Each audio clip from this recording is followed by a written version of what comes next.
Bueno, muchas gracias por acercarse. Les damos la bienvenida aquí a la Casa de la Cultura en este primer encuentro de Usina, ciclo de charlas y talleres, herramientas para pensar y para la acción.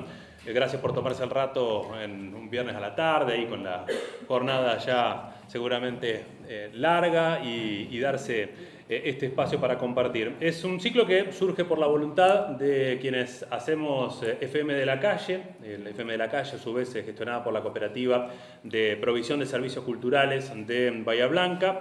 Y lo que pretendemos es recuperar, crear un espacio que impulse discusiones referidas a nuestra agenda y a las problemáticas de la ciudad y al ámbito público, por poner instancias de capacitación, de formación y de intercambio de ideas. Creamos esta usina como aquellas grandes fábricas de generación de energía que en este caso esperemos que aporten algo, que generen alguna reflexión. Creemos que la mirada desde la comunicación popular, alternativa, desde una perspectiva de derechos, tiene algo para aportar en este contexto. Va a ser un ciclo anual, va a tener distintos bloques para compartir con participaciones del nivel nacional y obviamente también del nivel local. Para quienes no nos conocen, somos un grupo de comunicadores y comunicadoras populares, somos periodistas, somos militantes de una comunicación democrática. Lo que queremos contar es lo que los poderes pretenden que nos sea contado. Tenemos nuestra propia visión del mundo, nuestras subjetividades, cometemos nuestros propios errores, asumimos, sin embargo, con sinceridad nuestra tarea con responsabilidad, ¿no? Objetivos, sí, pero no imparciales, como aquella vieja consigna, aquella frase.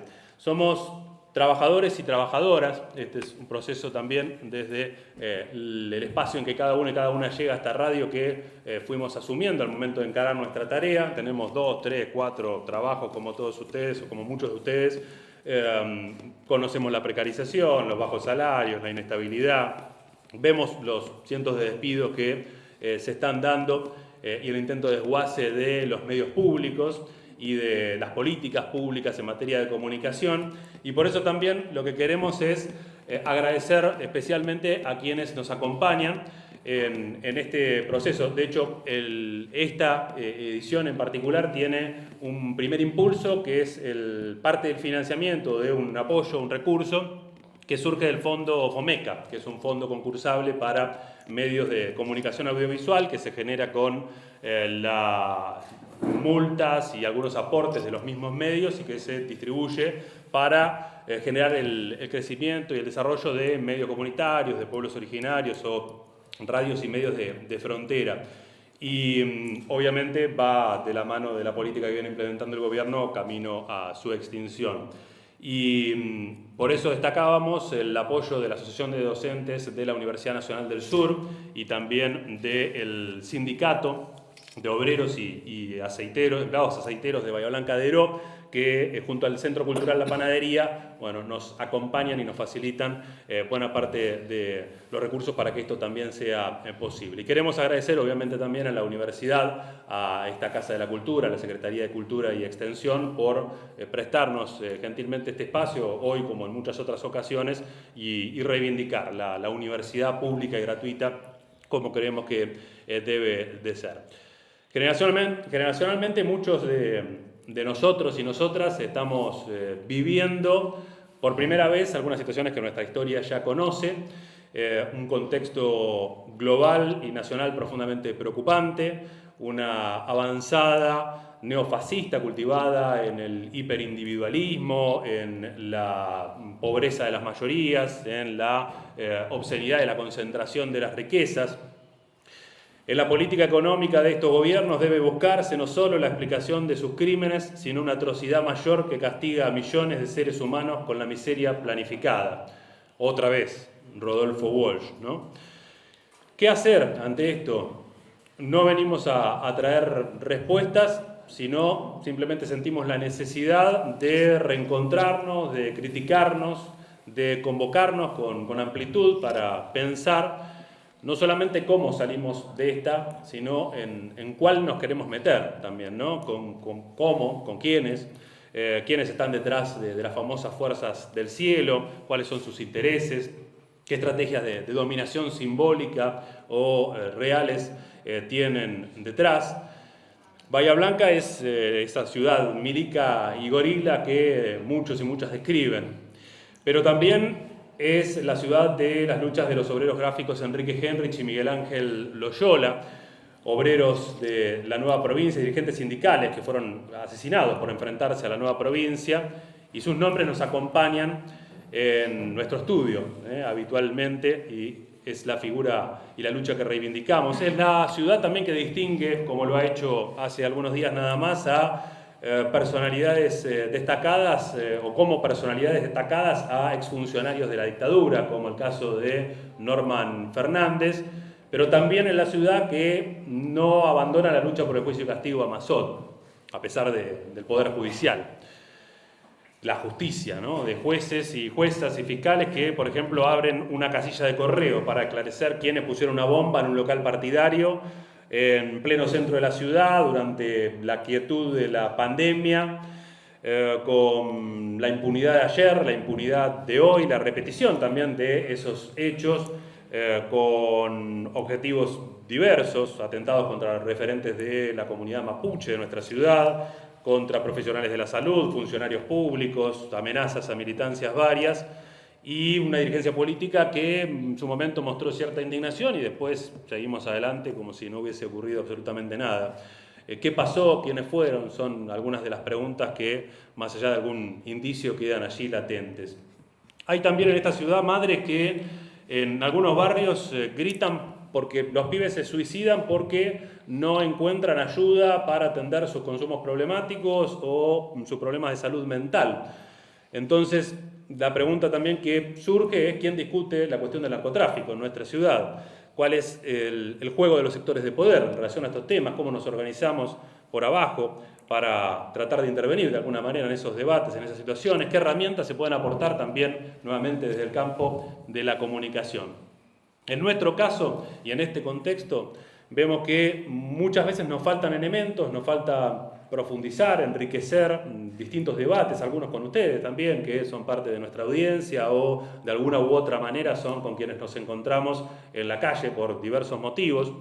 Hace un rato mencionábamos a Walsh y sobre él dijo otra de nuestras referencias, que es Osvaldo Bayer. De Rodolfo Walsh podemos decir que es el ejemplo de periodista independiente, un camino a seguir, y que eleva al periodismo a la categoría de literatura y más todavía, al ensayo sociológico, y produce el milagro de transformar una investigación periodística en una obra literaria ensayística. Pero, dice Bayer, no como testigo, casi siempre como protagonista de una obra literaria ensayística, como protagonista de la época, y es el cronista que escribe los hechos tal cual ocurrieron, pero que desnuda a los protagonistas en sus intereses, en sus perversiones y generosidades. Destruye la Torre de Marfil y se ofrece allí a campo abierto donde el pueblo se manifiesta y protesta y se va a los barrios del poder a gritar su verdad. A fines de la década del 60, Walsh publicaba en el semanario de la CGT de los argentinos notas como La secta del gatillo alegre, o las que lo continuarían con La secta de la picana, y no pretendemos ser originales al encontrar ciertas continuidades entre aquellas investigaciones y algunas de las de nuestro invitado. Por ejemplo, Ricardo escribió junto a su compañero Carlos Dutil La bonaerense, historia criminal de la policía de la provincia de Buenos Aires, en la cual describían el sistema de sobrevivencia de los patas negras y cómo ese autofinanciamiento operativo se convertía en el operativo de financiamiento personal de más de uno de ellos, ¿no? Luego vendría La secta del gatillo, Los doblados, sobre las infiltraciones del personal del batallón de inteligencia 601, La maldición de Salsipuedes, El otoño de los genocidas, más recientemente Patricia, esta biografía sobre la perenne ministra de Seguridad. Fue co-guionista del bonaerense, lo hemos visto también en la versión fílmica de su crónica El túnel de los huesos. También en Parapolicial Negro, apuntes para una prehistoria de la AAA y Mujeres de Lesa Humanidad, que son producciones que realizó con Javier Dimen. Ricardo Rajendorfer nació en La Paz, en Bolivia. Inició su carrera periodística en 1978 como redactor de la edición mexicana del semanario español Interview. Y ya en Argentina, desde el 84, trabajó en diversas revistas, Cerdos y Peces, El Porteño, Noticias, también en diarios como Página 12, Miradas al Sur, entre otros. Actualmente columnista del diario Tiempo Argentino. Estuvo también entre 2008 y 2016 como investigador de la Secretaría de Derechos Humanos de la Nación en el Archivo Nacional de la Memoria, y es uno de los más destacados cronistas de policiales, y tiene la enorme generosidad de estar hoy aquí en Bahía Blanca, compartiendo esta tarde, inaugurando el ciclo Usina, con la charla ¿Por quién suenan las sirenas? Punitivismo y nuevas derechas. Ricardo Rajendorfer, muchísimas gracias por acompañarnos. No, gracias a ustedes.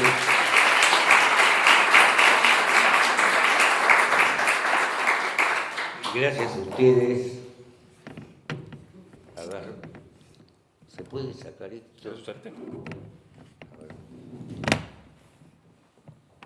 Tómense, en cables. Ahí está. Es un placer estar acá con ustedes y agradezco también a FM en la Calle, a los muchachos que han hecho posible mi llegada acá. Bueno, vamos a hablar no de mi llegada acá, sino de nuestra llegada acá, de nuestra llegada a este presente, o mejor dicho, a esta pesadilla distópica del presente.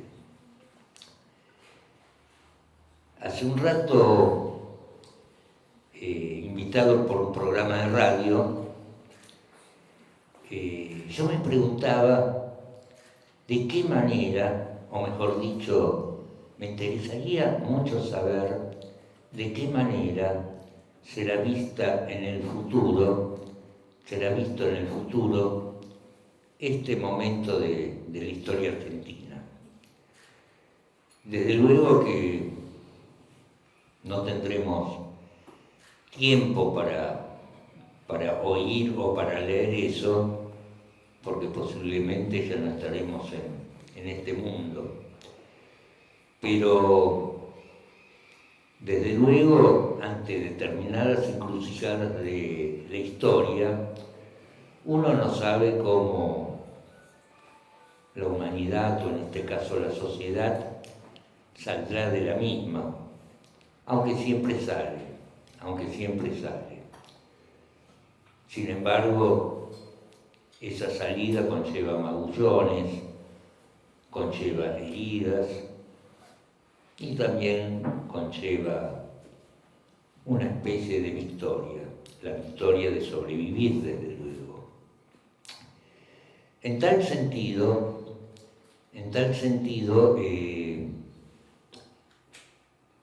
yo creo que en este momento están haciendo eclosión todo un conjunto de hechos, todo un conjunto de circunstancias que marcan no solamente el derrotero en el sentido literal de la sociedad argentina ante el avance local de la derecha, sino que es una tendencia mundial,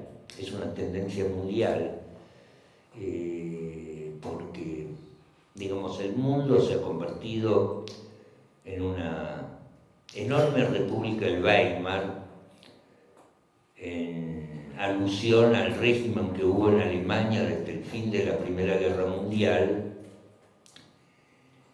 y el año 1933, cuando asume Hitler. Pero, ¿es comparable el presente con aquellos tiempos? Puede ser que sí, pero con matices muy diferenciados. En ese sentido viene a mi memoria un concepto que supo exponer un sociólogo portugués que se llama Boaventura Sousa Santos, nunca me acuerdo bien si es Sousa Santos o Santos Sousa, creo que es Sousa Santos, o Sousa de Santos, que habla del fascismo, que habla del fascismo societal y plantea que, a diferencia de los procesos de ultraderecha que se extendieron en la Europa de la primera mitad del siglo XX, o sea, procesos impulsados ya sea por un determinado Estado o por un determinado partido político, este es un tipo de fascismo que surge del cuerpo social, que surge de las entrañas del cuerpo social. Pero en ese sentido es un fascismo sin jefes, un fascismo, si se quiere, pluralista, pero como todo fascismo, es un fascismo disciplinante y civilizatorio. Es, según las exactas palabras de Boaventura de Sousa Santos, el fascismo de los que ni siquiera saben lo que es el fascismo. Es más, digamos, le decís fascistas y se ofenden, con justa razón, pero, digamos, es el fascismo de quienes ni siquiera saben lo que es el fascismo. Sin embargo, esa tendencia se extiende en el presente de una manera bastante alarmante. No solo en Argentina está Milei, sino, qué sé yo, en Italia está Meloni, en Hungría hay dos hermanos mellizos, cuyo nombre no recuerdo, que son de terror. En Francia, la hija de Jean Le Pen, tiene grandes posibilidades de ser la próxima primer ministra. En fin, no, el mundo no está pasando por su mejor momento. Podríamos decir que con respecto a este fenómeno se da toda una constelación de factores que de algún modo desde comienzos de la década del 90 hicieron que la política global marchara hacia eso, hacia una suerte de globalización, dejando atrás la Guerra Fría, dejando atrás toda una serie de circunstancias que marcaron el siglo XX, siglo que tal vez haya comenzado en 1914 con la Primera Guerra Mundial y haya concluido precisamente en la década del 90 al caer el muro de Berlín y al caer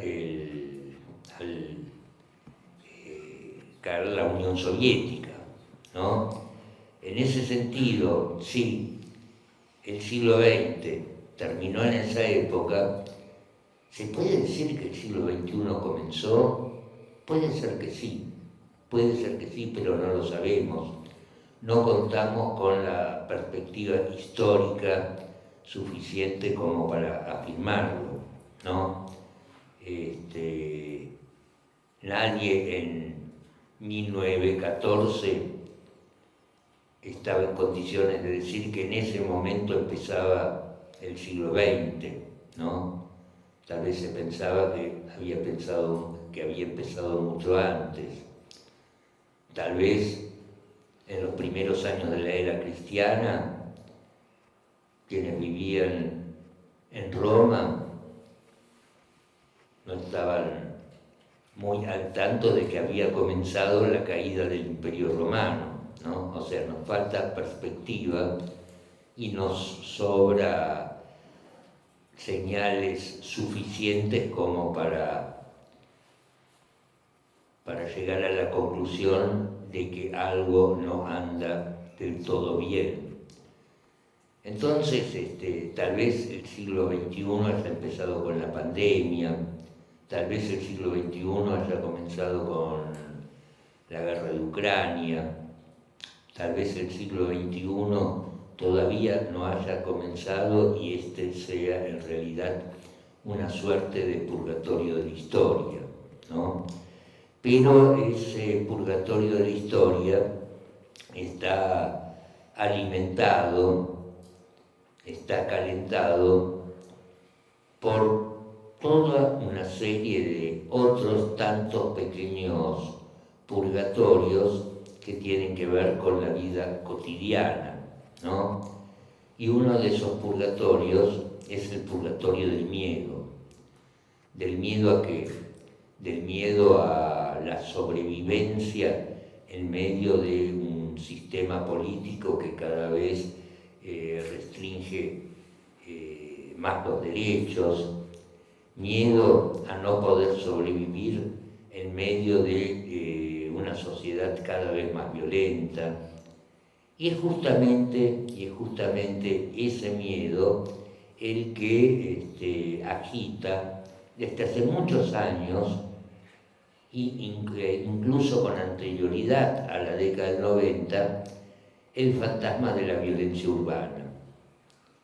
Y el fantasma de la violencia urbana no es otra, o mejor dicho, la violencia urbana no es otra cosa que lo que la prensa empezó a llamar inseguridad, ¿no? La sacralización de la inseguridad, por otra parte, impuso el modelo de la seguridad. O sea, eso tiene que ver un poco con el reemplazo de otras inseguridades del pasado, como por ejemplo el miedo a la inseguridad política que significaba la, entre comillas, subversión, ¿no? Entonces, en esa época, todas esas cosas estaban conjuradas por la doctrina de la seguridad nacional. La doctrina de la seguridad nacional, desde luego, ha sido reemplazada, ha sido dejada de lado, pero ha sido reemplazada por lo que podríamos llamar el evangelio de la seguridad vecinal. Y en ese sentido hay toda una industria, la industria de la seguridad, hay toda una doctrina, la doctrina de las nuevas amenazas, que es lo que, diríase, académicamente reemplazó a la doctrina de la seguridad nacional. Incluye toda una serie de peligros, que incluye incluso, digamos, desastres climáticos y desde luego la delincuencia urbana, desde luego el narcotráfico, desde luego todas esas cosas que enarbolan periodistas, políticos, dirigentes, funcionarios, ministros, editorialistas, opinadores, etcétera, etcétera, etcétera, ¿no? ¿Cómo funciona esto en Argentina? Independientemente a la policialidad volcada a la custodia del orden público frente a protestas o frente a situaciones conflictivas que surgen directamente de determinadas injusticias estrictamente políticas, la clientela preferencial del punitivismo, que es yo diría, la Biblia, el punitivismo no es otra cosa que la Biblia del sistema ante los desbordes que pueden causar las crisis sociales, ¿no? Desde luego que el trasvasamiento del capitalismo industrial al capitalismo financiero ha reconfigurado lo que Marx llamaba la lucha de clases, en el sentido de que esa reconfiguración significó, por un lado, el achicamiento a límites que se debería tener en cuenta y no se tiene tan en cuenta, el achicamiento de la clase obrera. En consecuencia, en lugares donde antes había fábricas y barrios obreros, ahora hay barrios marginales y fábricas abandonadas, ¿no? La cuestión ya no pasa únicamente por la explotación del hombre por el hombre, como planteaban los teóricos marxistas de fines del siglo XIX y principios del siglo XX, sino que el problema no es ser explotado, sino expulsado del cuerpo social. Pero los expulsados del cuerpo social siguen viviendo, a los tumbos, pero siguen viviendo, ¿no? ¿Y de qué siguen viviendo? Y eso es precisamente lo que desvela, no solo a ellos, porque es su problema vivir así desde luego, sino es una cuestión que desvela de una manera, por cierto, malsana, a quienes no fueron expulsados del sistema, a quienes todavía están incluidos en el mismo. Entonces piden un orden ciego e inmediato. Y eso es lo que se llama la seguridad. Ahora bien, tracemos un breve diagnóstico de cómo funciona esto en Argentina, cómo funciona el tema de la seguridad-inseguridad en Argentina. Todo indicaría que reina la ley de la selva, de que salir a las calles es peligroso, de que uno constantemente está al merced de toda clase de peligros. Los medios describen una situación en la cual, qué sé yo, estar en la selva más conflictiva del mundo es un lugar más tranquilo que la ciudad de Buenos Aires, o que la ciudad de Córdoba, o que la ciudad de Bahía Blanca incluso, ¿no? De hecho, si en un noticiero se repite una y otra vez la noticia de, qué sé yo, del homicidio en ocasión del robo de un remisero en la localidad de Gregorio de la Ferrer, la gente que está viendo ese noticiero empieza a sentir que las veredas de su calle están tapizadas de cadáveres. Y no es tan así, no es tan así, y creo que Argentina ni siquiera es un país tan inseguro. De hecho, en este país hay una tasa de homicidio de 4,2 homicidios por cada 100.000 habitantes, que es una tasa bajísima. O sea, en otros países considerados seguros, como Uruguay y Chile, en Uruguay la tasa de homicidios es de 5,3 por cada 100.000 habitantes, y en Chile, especialmente en Santiago de Chile, es de 6,8 por cada 100.000 habitantes. En Nueva York es del 12, aunque desde luego existen enclaves en Argentina donde esa tasa aumenta, por ejemplo en Rosario, pero ya vamos a tratar eso.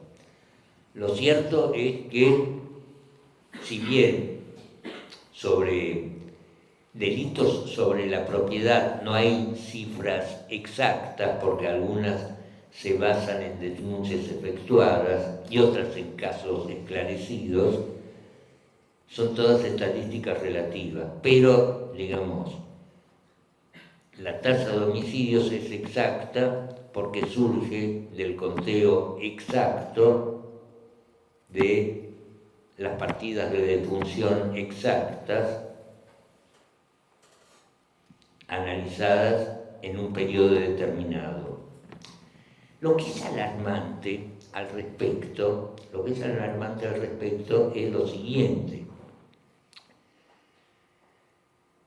Esas 4,2 personas, esas 4,2 homicidios por cada 100.000 personas, esa totalidad de homicidios que existe cada año, se fragmentan de la siguiente manera. El 30% de esos homicidios solamente fueron cometidos en ocasión de robo, es decir, homicidios que corresponden a lo que yo llamo violencia urbana, homicidios que corresponden a lo que ellos llaman la inseguridad. Y el 70% restante, ¿qué son? Son homicidios intrafamiliares, son homicidios intravecinales, son homicidios que se cometieron entre personas que se conocían previamente y que tuvieron obviamente algún conflicto entre ellos. Pero lo alarmante es que el 70% de los homicidios no son cometidos por personas marginales o marginadas volcadas al delito, sino que, repito, el 70% de los homicidios que se cometen en este país son cometidos, son perpetrados por la parte sana de la población. La misma parte sana que sale a reclamar inseguridad. Lo mismo pasa también con toda una serie de debates espasmódicos porque surgen en un momento, después decrecen, después vuelven a surgir. La Biblia en la materia es el debate en torno a la baja de la edad de imputabilidad de los menores, ¿no? Se quieren meter pibes de 12 años presos ahora, esa es la obsesión. Y cada tanto surge eso cuando los delitos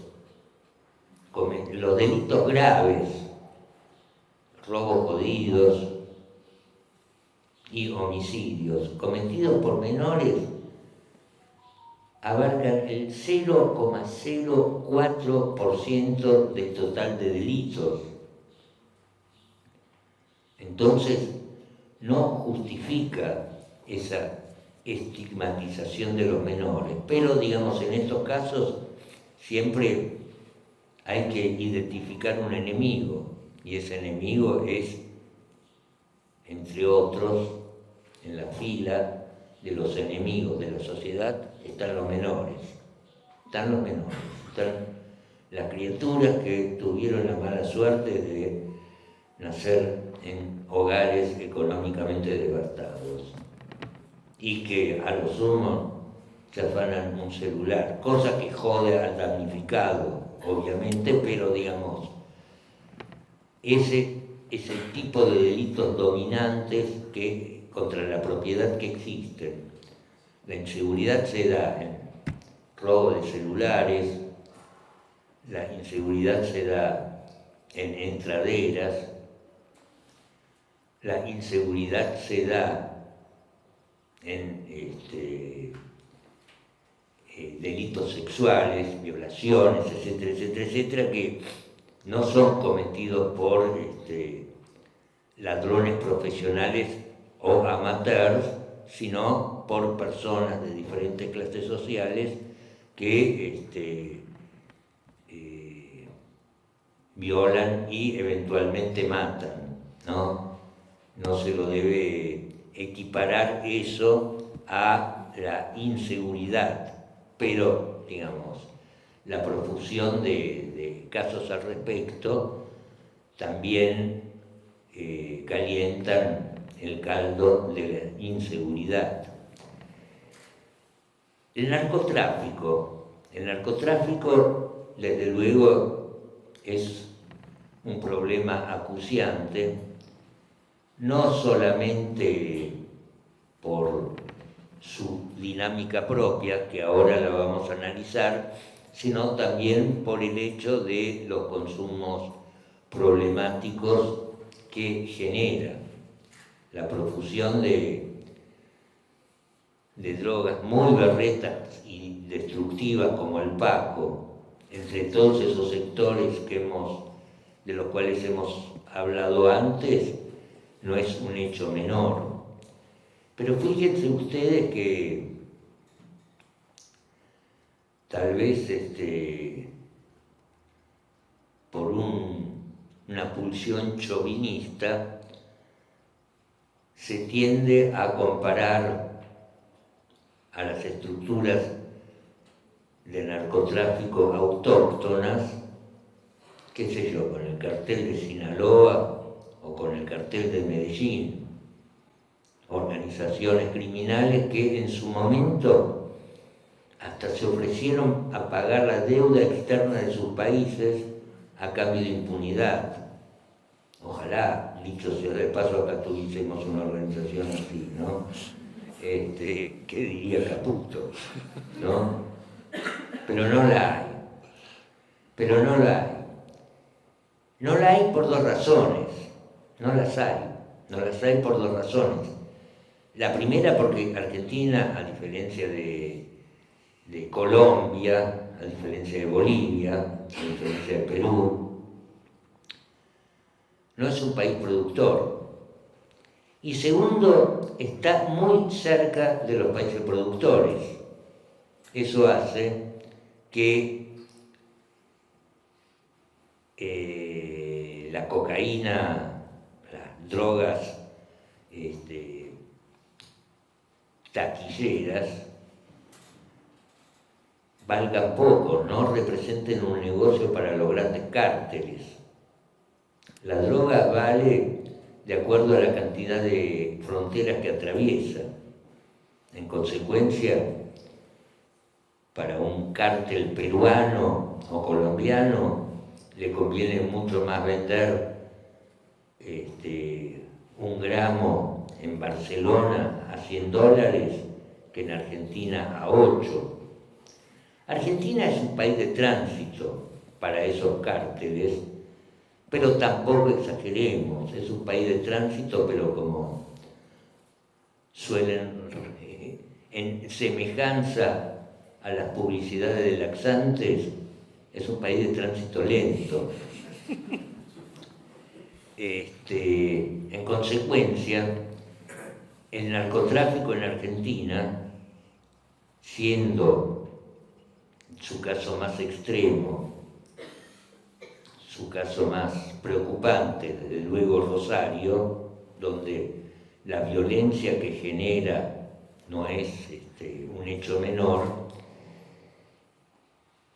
está signado, está manejado, está gerenciado por organizaciones que se dedican exclusivamente al menudeo, incluso habiendo dejado de importar droga o materias primas de Bolivia para instalar cocinas en determinados barrios marginales de Rosario, del Gran Buenos Aires, etcétera, etcétera, etcétera, donde fabrican droga de pésima calidad y que se vende muy barata, ¿no? O sea, si bien tienen abogados, contadores, si bien las ganancias de ellos da para que ese dinero sea lavado, ni por asomo se puede comparar el clan de la familia Cantera con el Chapo Guzmán, ni por asomo. Pero son, digamos, organizaciones que sí tienen un control creciente sobre los barrios marginales en los cuales viven, ¿no? Y que en algunos casos, y esto se ve mucho en los últimos tiempos, de algún modo le dan a los pibes que viven en ese lugar lo que el Estado les niega. Por ejemplo, laburo, un laburo vinculado al delito, desde luego, un laburo en algunos casos vinculado al delito de una manera extrema. Y eso se vio el otro día cuando un sicario del clan Alvarado asesinó a un playero en una estación de servicio en Rosario.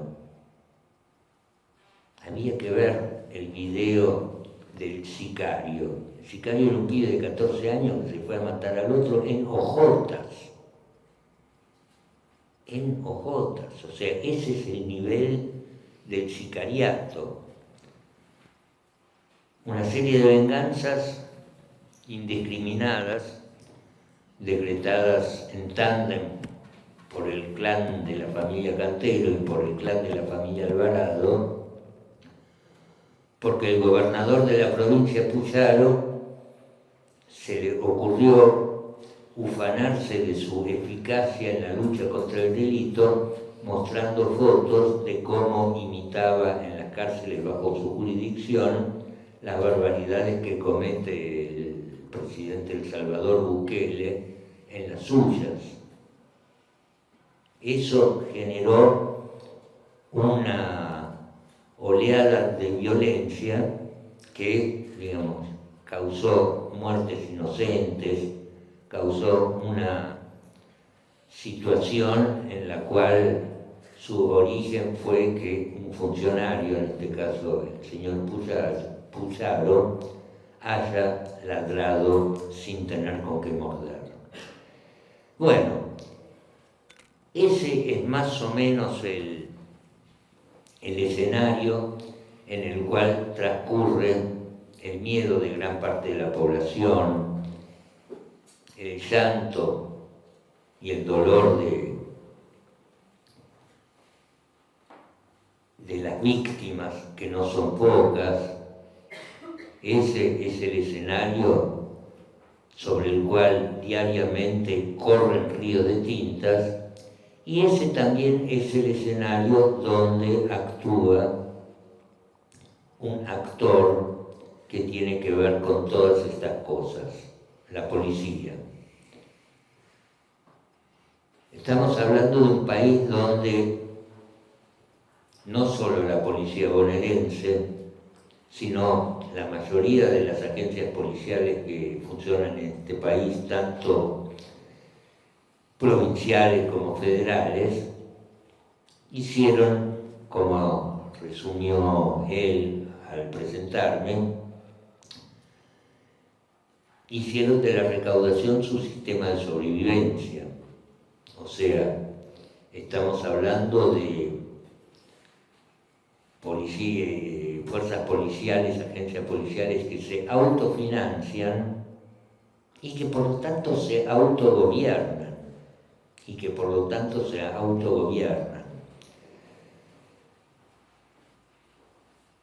Y no es un problema que tiene que ver con